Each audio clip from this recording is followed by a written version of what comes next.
আসসালামু আলাইকুম সুপ্রিয় দর্শক, ফটিকছড়ি মাটির মানুষের কথা তুলে ধরতে আমরা আছি আপনাদের পাশে। আজকের প্রতিবেদন, বাইকের পাট চুরির ঘটনায় পুলিশের দ্রুত পদক্ষেপে সফল অভিযান। সীতাকুণ্ড থানার পুলিশের সদস্যদের চমৎকার উদ্যোগে বাইকের পাট চুরির একটি মামলা দ্রুত সমাধান হয়েছে। চুরির এই ঘটনায় অভিনব কৌশল ব্যবহার করে চোর চক্রটি বাইকের বাইরের সিল রং ঠিক রেখে ভেতরের যন্ত্রাংশ চুরি করে। পুলিশের দক্ষ তৎপরতায় মাত্র 12 ঘন্টার মধ্যে এই ঘটনার রহস্যের উদ্ঘাটন করা হয়। পুলিশের অভিযানে চোর চক্রের একজন সদস্যকে গ্রেফতার করা হয়েছে। তার দেওয়া তথ্য অনুযায়ী চুরি হওয়া মালামাল উদ্ধার করা হয়েছে। চোর চক্রটি চুরি করা মালামাল চট্টগ্রাম বন্দরে লুকিয়ে রেখে ফেসবুকে বিক্রির বিজ্ঞপ্তি দিয়েছিল। পুলিশ ক্রেতা সেজে অভিযান পরিচালনা করে এইসব মালামাল উদ্ধার করে। পুলিশ জানিয়েছেন, চুরি করা মালামাল উদ্ধারের প্রক্রিয়া এখনো চলমান রয়েছে। এছাড়া এই চোর চক্রের আন্তঃজেলা পর্যায়ে সক্রিয় ছিল বলে ধারণা করা হচ্ছে। তাদের বিরুদ্ধে আরও তদন্ত চলছে।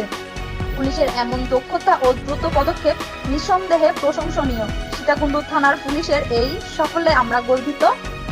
এই ধরনের আরো খবর জানতে সঙ্গে থাকুন প্রিয় ফটিকছড়িতে। ধন্যবাদ।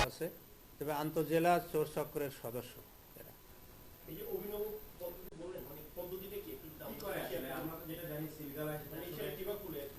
কাভার্ড ভ্যানের যেটা হয়েছে, কাভার্ড ভ্যানের চারিদিকে উপরে ঠিক আছে, কিন্তু নিচ দিয়ে ভ্যানের নিচ দিয়ে ওরা কৌশলে কিছু জায়গা ফাঁকা রেখে ওখান থেকে যাওয়ার পথে ওরা কাভার্ড ভ্যান থামিয়ে ও নিচ দিয়ে কৌশলে ওর কিছু অংশ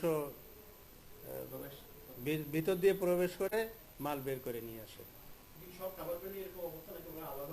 কিছু কিছু কাভার্ড ভ্যানে ওরা এটা সিস্টেম করা আছে, ঠিক আছে।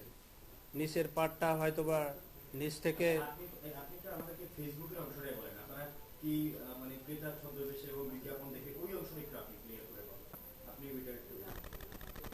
হ্যাঁ, প্রথমে যখন এরকম ইনফরমেশন আসলো তখন আমরা বিভিন্ন জায়গায় খোঁজখবর নিয়ে ফেসবুকে একটা বিজ্ঞাপন দেখতে পাই আমরা।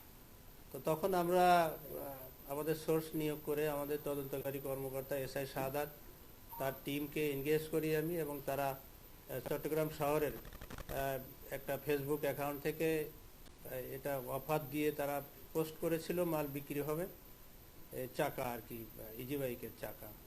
তো তখন যখন কিনতে যায় সেই নাম্বারে যোগাযোগ করে।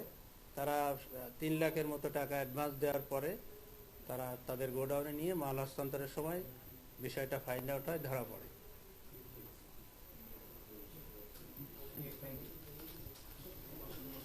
বসেন, সবাই বসেন।